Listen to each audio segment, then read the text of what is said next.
Entonces ustedes pueden ver el tallo cerebral aquí arriba, la primera porción superior es el mesencéfalo, luego viene la barriga, esa es el puente, y más abajo la médula. Ustedes pueden ver en la primera división cómo hay un surco horizontal, que es el surco pontomesencefálico, y ustedes pueden ver el tercer nervio saliendo de esa zona.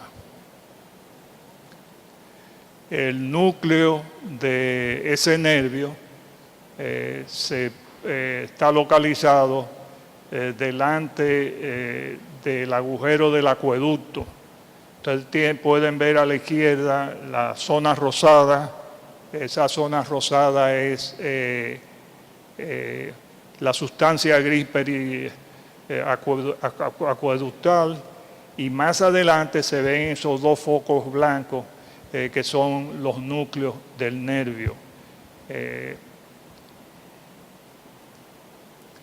Hay un segmento intraparenquimatoso que es en el tegmentum, es decir, la parte anterior del tallo cerebral, entre los lados de la escotadura crural. Ustedes pueden ver, por ahí circulan los nervios pegados a las paredes de la escotadura. Ustedes pueden ver aquí en este corte coronal y horizontal a la derecha, ustedes pueden ver la arteria basilar, cómo se divide superiormente en las cerebrales posteriores, y más inferiormente aparecen las cerebelosas superior.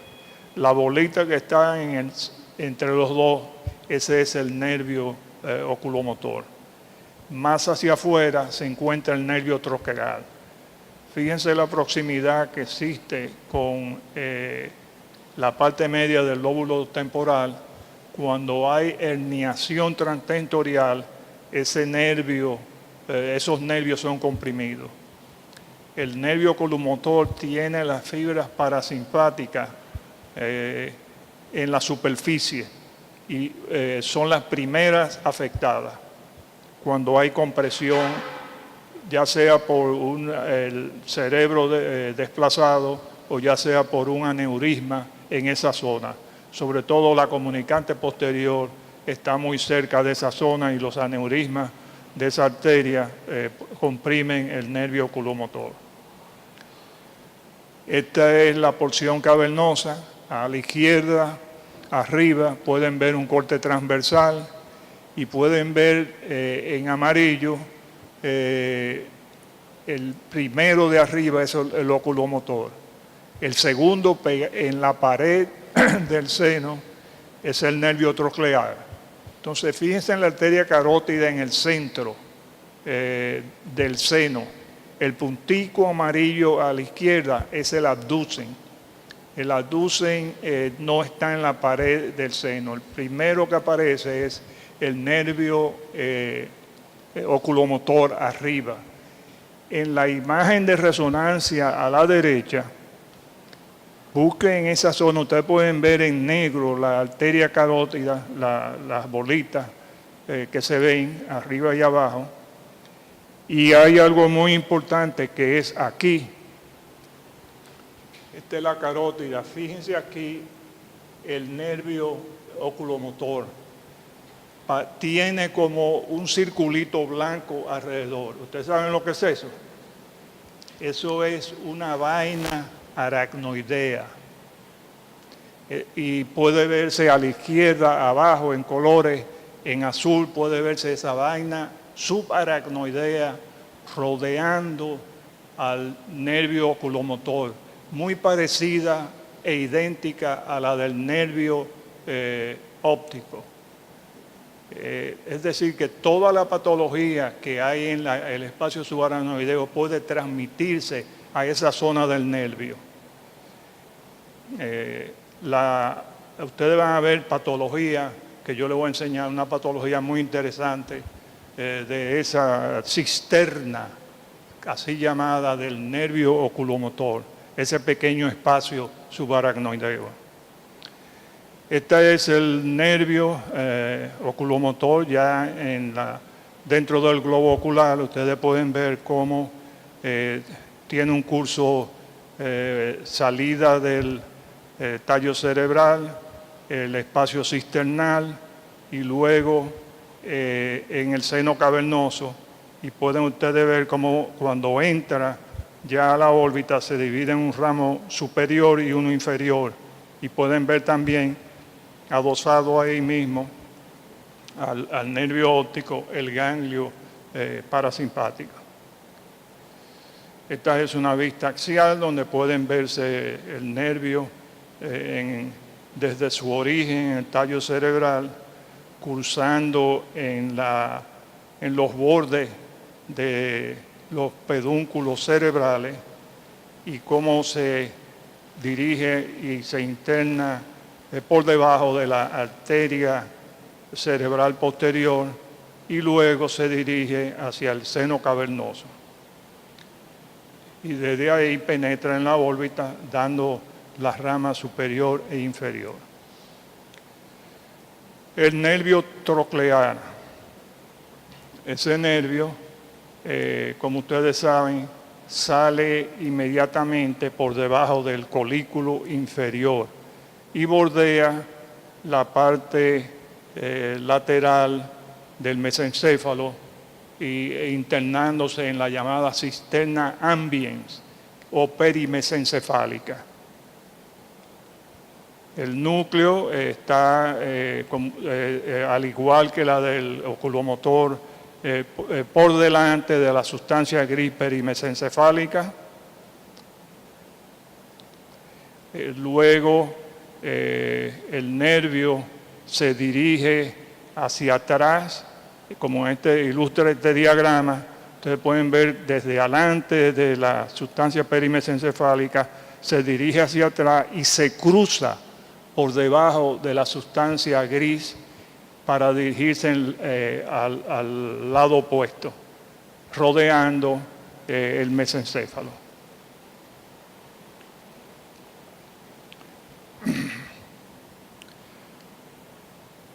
Entonces, lo mismo que yo le hablé anteriormente, que ese nervio se coloca entre la arteria cerebral posterior y la arteria cerebelosa superior.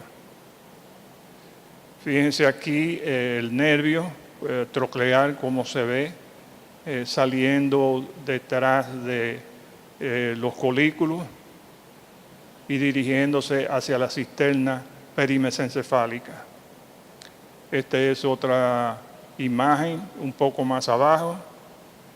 Y aquí puede verse también el nervio un poco más abajo.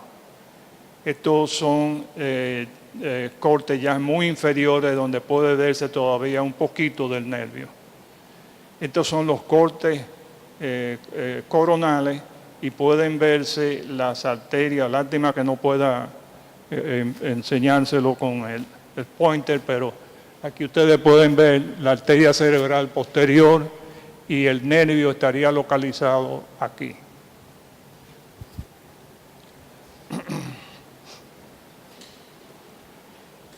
Esta es una imagen todavía un poco más clara enseñando las dos arterias y el nervio localizado lateralmente al tercer par craneal, muy próximo, más próximo al uncus del lóbulo temporal. Esta es la porción cavernosa. El nervio coclear se localiza inmediatamente por debajo del oculomotor común en la pared del seno cavernoso. En este diagrama, en esta imagen de resonancia a la derecha, pueden ustedes ver los nervios de arriba abajo, el tercer nervio, el primero de arriba, el coclear, luego están los nervios correspondientes al trigémino, a la primera y la segunda rama del trigémino, y aislado en el centro la flechita que proviene del seno esfenoidal puede señalar el nervio abducen. Esta es la porción orbitaria, demostrando el curso del nervio dentro de la órbita. El nervio abducen se origina en el surco pontomedular. Ese surco horizontal que ustedes ven, el primer nervio que sale es el nervio abducen. Más hacia afuera van a encontrar ustedes la fosita supraolivar, de donde sale el facial y el estatoacústico. Esta es la localización del núcleo abducen. Como le mencionó el doctor Virgilio, ustedes lo identifican, la localización, buscando en el suelo del cuarto ventrículo, esas dos bolitas que ustedes ven ahí, esas dos totumitas que ustedes ven ahí, llamado colículo facial. Ese no es el núcleo del nervio facial, es el núcleo del nervio abducens, con las ramas del nervio facial que la rodean, y ustedes pueden verla como en este corte histológico viene desde, este es el núcleo del abducen en blanco o más ligero, más claro, y esta es la rama del nervio facial rodeándolo. Las lesiones en esa zona suelen afectar ambos nervios, pero puede afectar solamente el núcleo. Yo les voy a enseñar ejemplos de eso. Estas son las imágenes de resonancia para mostrar el nervio abducen saliendo anteriormente del surco pontomedular y dirigiéndose para adosarse a la pared posterior del clavus, y ascienden hacia arriba todo el trayecto. Ustedes lo pueden ver bastante claro aquí, eso se ve bien. Quiero aprovechar para decirles, si ustedes quieren ver esos nervios, cuando hagan su solicitud de examen de resonancia, digan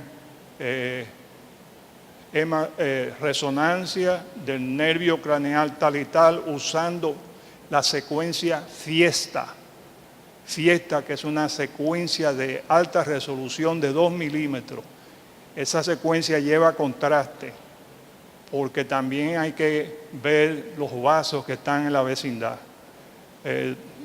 Yo la uso frecuentemente en el centro Imaging para buscar arterias comprimiendo los nervios, sobre todo la arteria facial y la arteria del trigémino en caso de neuralgia del trigémino o en caso de espasmo facial, pero pueden utilizarse también para ver el nervio sin que haya compresión, es decir, buscando patologías que yo le voy a enseñar más en la segunda capítulo. Fíjense aquí el nervio cómo asciende y se va colocando cada vez más hacia la derecha, hacia el ápice del hueso petroso. Ustedes ven aquí, miren el nervio, cómo va pegándose cada vez más, dirigiéndose al ápice del hueso petroso, del temporal.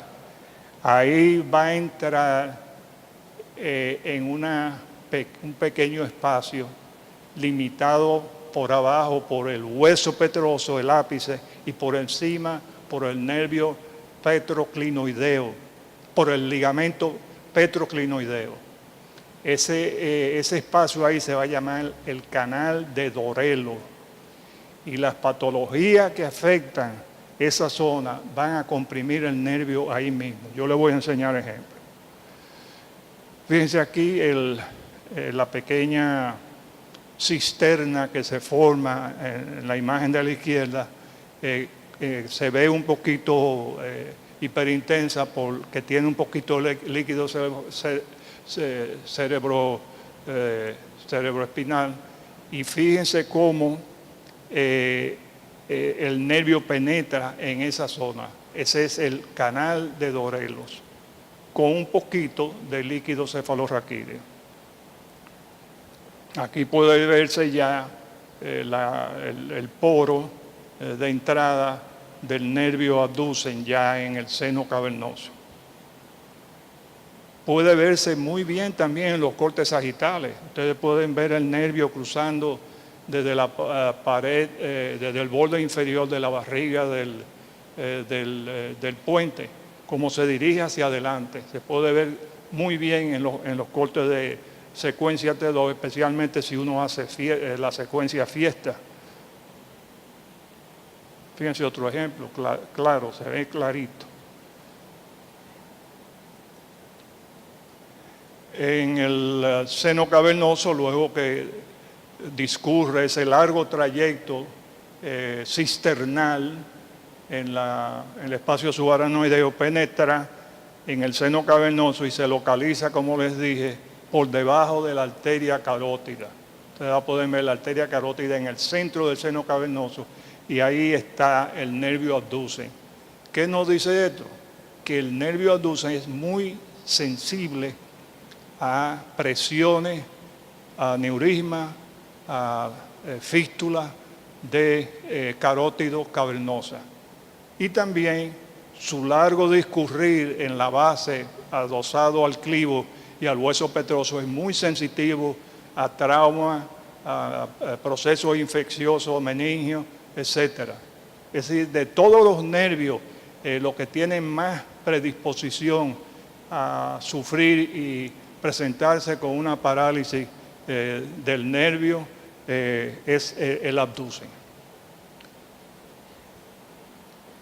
La porción orbital, como ustedes saben, el nervio va a inervar el recto lateral y ustedes pueden ver aquí claramente las imágenes del músculo recto lateral con el nervio en su pared lateral.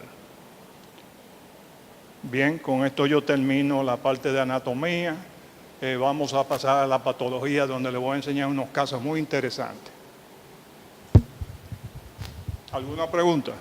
Todo está bien claro, ya Virgilio allanó el camino para que no hubieran dudas, ¿verdad?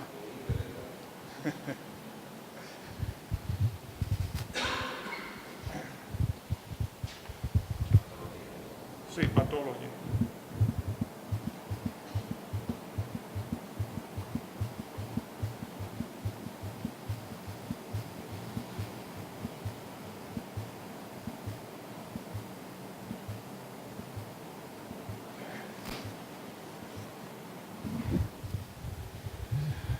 La responsabilidad del radiólogo es cuando tiene la información de la patología que hay. Por ejemplo, cuando ustedes solicitan un examen y ponen parálisis del abducen, parálisis del nervio troclear, o ponen quiero ver el nervio tal y tal, sospecho que hay patología, la responsabilidad del radiólogo es buscar con la tecnología disponible si hay algo afectando ese nervio. Y no es difícil, simplemente es cuestión de que la solicitud de ustedes sea la adecuada, que nos permita a nosotros, por ejemplo, muchos de esos pacientes van a presentar con dolor de cabeza, ¿sí? Pero añadan qué nervio es que ustedes están buscando. Eso nos va a ayudar mucho. Y a ustedes también, por supuesto. Fíjense, los nervios van a ser afectados en diversas partes de su existir. Uno es el dentro del parénquima, cerca de su origen, del núcleo y de su trayectoria intraparenquimatosa en el tallo cerebral. El nervio puede ser afectado en el espacio subaracnoideo. Mientras más largo sea el trayecto, como el del abducen, más fácil es ser afectado en esa zona. ¿Qué va a afectar ese nervio? Hay un gran número de patologías que habitan en el espacio subaracnoideo. Luego pueden ser afectados en el seno cavernoso. Ustedes ya saben la localización. El más vulnerable en esa zona es el abducen de nuevo. Y dentro de la órbita. ¿Cuáles son las lesiones que pueden afectar los nervios? en el espacio sobre todo cisternal, metástasis, procesos inflamatorios, la neurofibromatosis, sobre todo la tipo 2, linfoma y leucemia son muy frecuentes que afectan los nervios. Yo he visto ejemplos de ambos. La esclerosis múltiple ya afecta la parte parenquimatosa, es decir, dentro del tallo cerebral usualmente. Las enfermedades de mielinizantes, las polineuropatías, Lyme disease. Yo creo que aquí no hay Lyme disease, no sé si me equivoco. ¿Han visto ustedes alguna Lyme disease aquí? Una vez el doctor Mercader me dijo que él cree que vio una, pero no creo que la haya probado. Lyme disease es una enfermedad desmielinizante. Es igualita a la múltiple esclerosis. Fíjense, es tan igual a la múltiple esclerosis que el infiltrado linfocítico que produce en el parénquima cerebral lo hacen las venas y las arterias periventriculares, que son las llamadas medulares, que se desplazan horizontalmente en los hemisferios cerebrales. Y las lesiones del Lyme disease son igualita a la de la múltiple esclerosis. Lo único que Lyme disease, la etiología es totalmente diferente y se asocia también con artrosis, es decir, dolores de rodilla, dolores articulares, que no lo hace la enfermedad múltiple esclerosis. Y por supuesto, la otra causa de afectación de esos nervios son meningitis bacteriana y granulomatosa. Yo cuando digo granulomatosa y bacteriana me refiero no a la usual, común meningitis bacteriana, sino que puede ser tuberculosis, puede ser sarcoidosis. Vamos a ver los casos clínicos. La historia clínica. Una mujer de 29 años de edad con afectación de una visión borrosa, progresiva y diplopia por 7 años, la cual es admitida para una evaluación.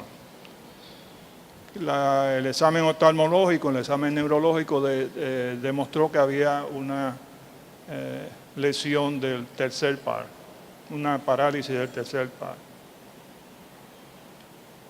¿Ustedes ven algo ahí? Adriano, ¿qué tú ves ahí? Porque vi que estaba tirando fotos ahorita y digo, a lo mejor le gustó.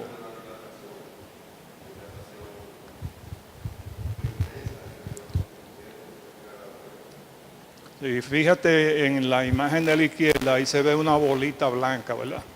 Con el nervio dentro. ¿Tú sabes qué es eso? Eso es una dilatación de la cisterna del nervio oculomotor. Eso es un quiste aracnoideo rodeando al nervio oculomotor y produciendo los síntomas que ya yo mencioné. ¿Cómo se trata eso? Fenestrando eso, haciendo el agujerito. Yo vi uno en el centro, un paciente hace como un año atrás, un muchacho joven, no he vuelto a saber de él, que es una lástima, ese es uno de los problemas que yo y ustedes tienen. Nosotros vemos pacientes con alguna patología, los pacientes desaparecen o se van a otro sitio y no tenemos follow-up, es decir, no tenemos seguimiento de qué fue lo que pasó. Eso es uno de los problemas de nuestra práctica médica. Nosotros vemos cosas y le llamamos y hacemos diagnósticos, pero ¿estuvimos en lo cierto, sí o no? ¿Estuvimos correctos? Eso se demostró. Ese es el valor de los llamados archivos patológicos.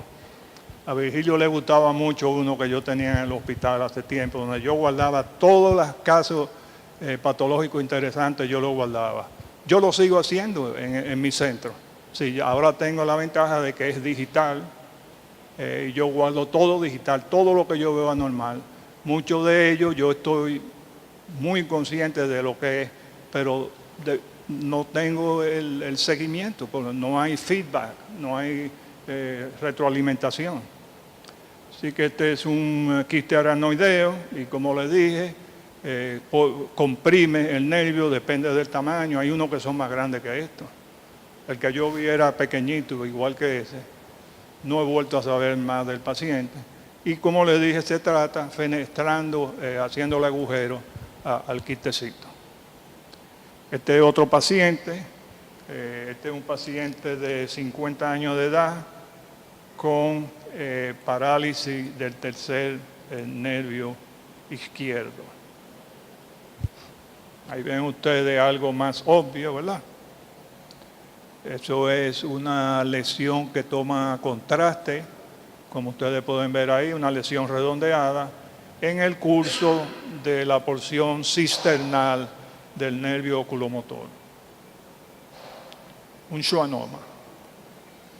Los schwannomas, ustedes saben, afectan fundamentalmente el nervio vestibular y no afectan el nervio óptico ni el olfatorio, los schwannomas. Así que si ustedes ven a alguien que diga, ahí hay un schwannoma del óptico, eso no existe, ni del olfatorio. Otro casito clínico, un masculino de 30 años de edad con el oculomotor, parálisis del oculomotor izquierdo.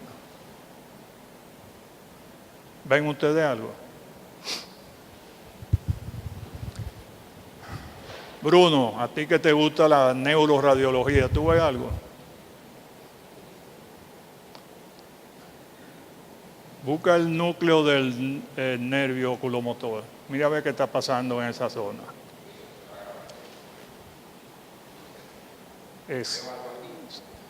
Exactamente. Ese es un infarto en el núcleo del nervio oculomotor.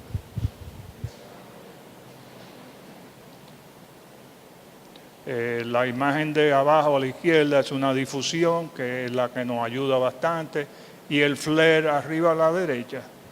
En las otras secuencias no se ve muy bien.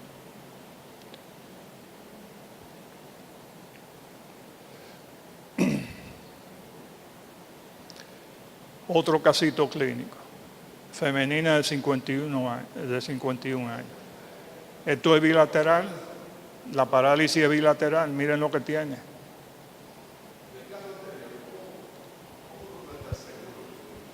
No te entiendo. El del infarto. ¿No puede ser otra posibilidad? Sí, puede ser, pero dependiendo, es igual que este, sí puede ser otra posibilidad. Yo no, para no ampliarlo mucho, no puse la lista que yo acostumbro de diagnósticos diferenciales, pero sí, cualquier lesión que sea hiperintensa produce eso. Ahora, la clave del diagnóstico aquí es la DWI positiva, que eso es restriction, que solamente se ve clásicamente en infarto. Las otras lesiones no producen eso. Por ejemplo, esta no produce eso. Tú vas a ver lo que es esto. ¿Qué ustedes creen que sea esto? Femenina de 50 años.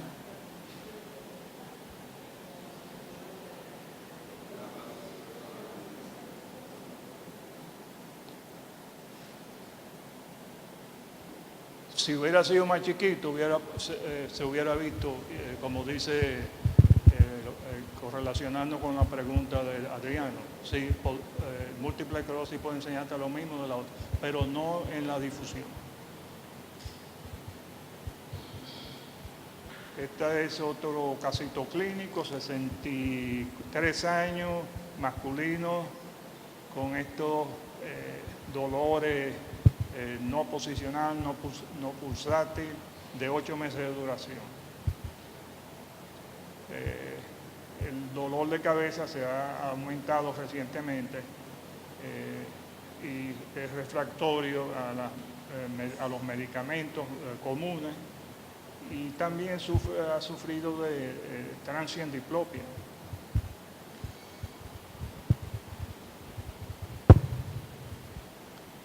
Ustedes ven una lesión ahí en el lado izquierdo del mesencéfalo, es decir, en la cisterna perimesencefálica. ¿Qué nervio cursa por ahí? El troclear. Mírenlo aquí, después de la administración de contraste. Esto es una lesión rara, esta no es frecuente, ¿no? No, está en el nervio, es un schwannoma del nervio troclear. Solamente 31 casos reportados en la literatura. ¿Puede aparecer un schwannoma troclear dominicano? Seguro que sí. Yo he visto ya 2 o 3 patologías. Yo vi un germinoma del tercer ventrículo, que nada más hay 10 reportados en la literatura mundial. Ese caso fue diagnosticado como subependimoma y el doctor Bolívar, que fue el patólogo que vio eso, no estaba muy seguro y me dio el bloque de parafina y yo lo envié a John Hopkins y el hijo mío, que es neuropatólogo, hizo el diagnóstico correcto y cuando me escribió me dice, oye, esto, qué joya. Si esas son las joyas dominicanas escondidas, que nosotros no las aprovechamos. 10 casos solamente, él lo está publicando. Es un germinoma del tercer ventrículo. Un germinoma del tercer ventrículo. Ese caso que yo le estoy hablando, este es un nervio, es un tumor troclear y como le dije, un día va a aparecer uno por ahí y nosotros lo vamos a echar al zafacón, lo vamos a ver, lo vamos a diagnosticar, los neurocirujanos le van a sacar la pelotica y goodbye. Este es un paciente masculino de 50 años con parálisis del nervio abducens, ya estamos bajando. Empezamos con el oculomotor, llegamos al troclear, ahora vamos al abducens. Wow, miren cómo está afectando el suelo del cuarto ventrículo, donde está el colículo facial. Es decir, el nervio abducens está cogido. ¿Qué puede producir eso? Muchísimas cosas.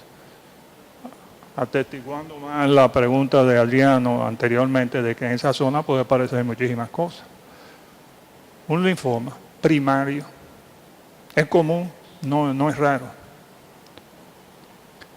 Este es otro casito, femenina de 8 años, con abducens también.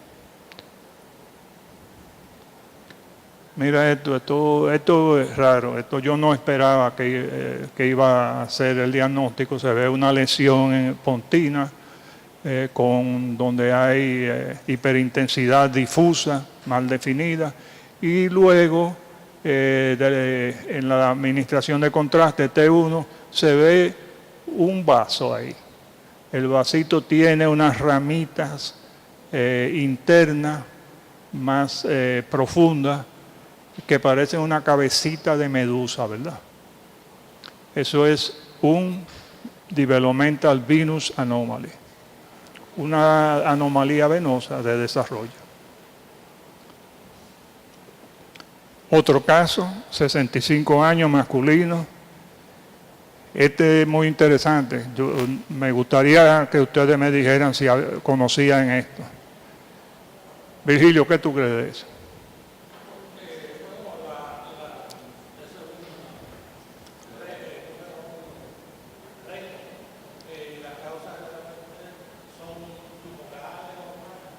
¿Cómo tú le dijiste? ¿Cómo se llama? Raymond Syndrome. Un aplauso a Virgilio. Eso mismo es un infarto en esa zona.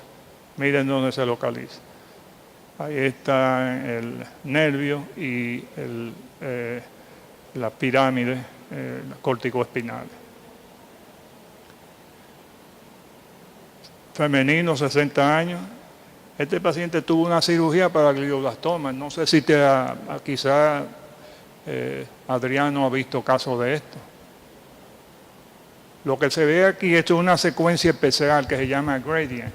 La superficie del tallo cerebral y el nervio abducens son muy negros. son muy oscuros. Después de una cirugía de glioblastoma. El paciente consiguió sangrando,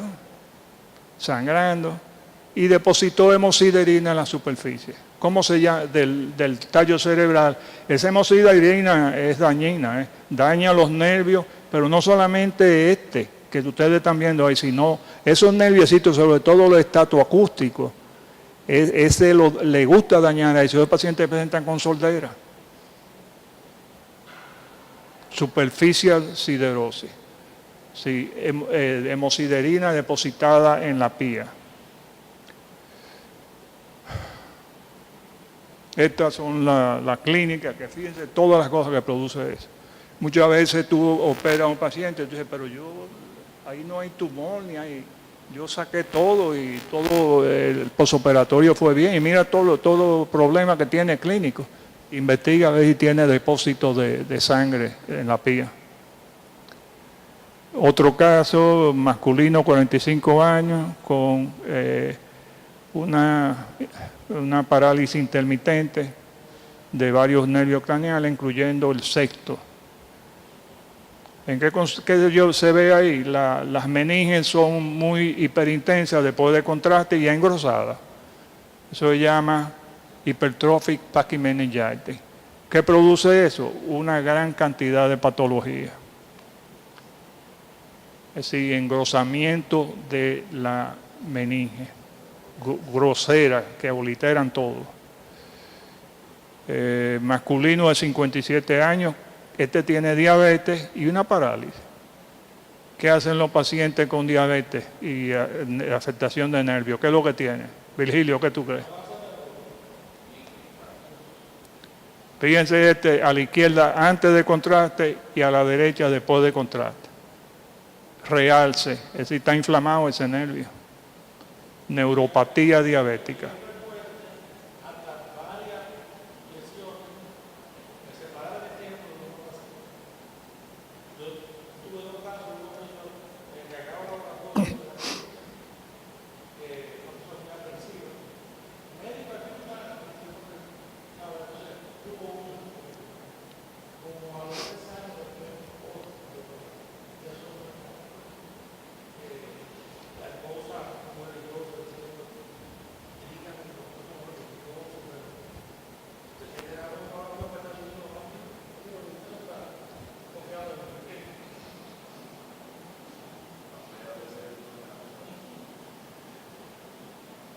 Otro paciente.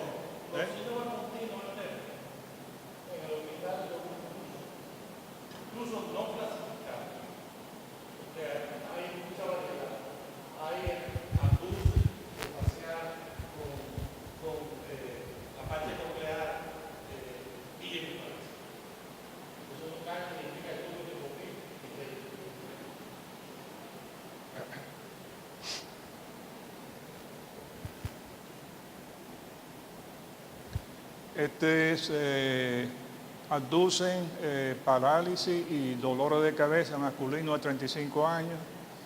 Tiene una lesión amplia en la cisterna pontomosencefálica que está comprimiendo, como ustedes ven aquí, y está encasement, engolfando el nervio abducen del lado izquierdo. Y la secuencia de abajo es muy útil en estos casos, es una difusión. Es muy positiva en difusión. Hay una lesión del ángulo pontocerebeloso que simula, como ustedes ven a la izquierda arriba, un quiste aranoideo. Exactamente, clásico. Esa es la belleza de la difusión, demostrarnos con exactitud. Eso no hay otra cosa, nada más un quiste epidermoide. Cuando es positiva, igual es un quiste subaranoideo que tiene restricción. Epidermoides. Bruno, ¿te gustó esa, verdad?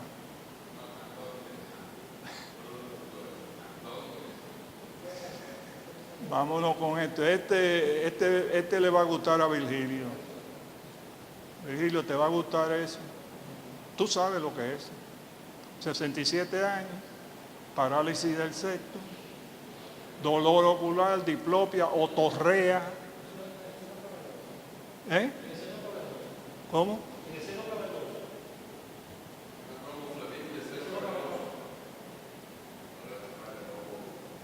Mira el ápice del hueso petroso, el vértice. No, estos los sajón en la órbita, Virgilio. Ah, sí, no, otro aplauso para Virgilio. Es un gran edil. Inflamación del ápice del hueso petroso, concepto, dolor ocular y otorrea. Gran edil. Eso da mastoiditis también, eso se va, déjame ver si yo puse así. Miren la mastoide también afectada. Es decir, que es una patología no muy agradable, ¿no? Muy bien, con esto yo termino, espero que hayan disfrutado.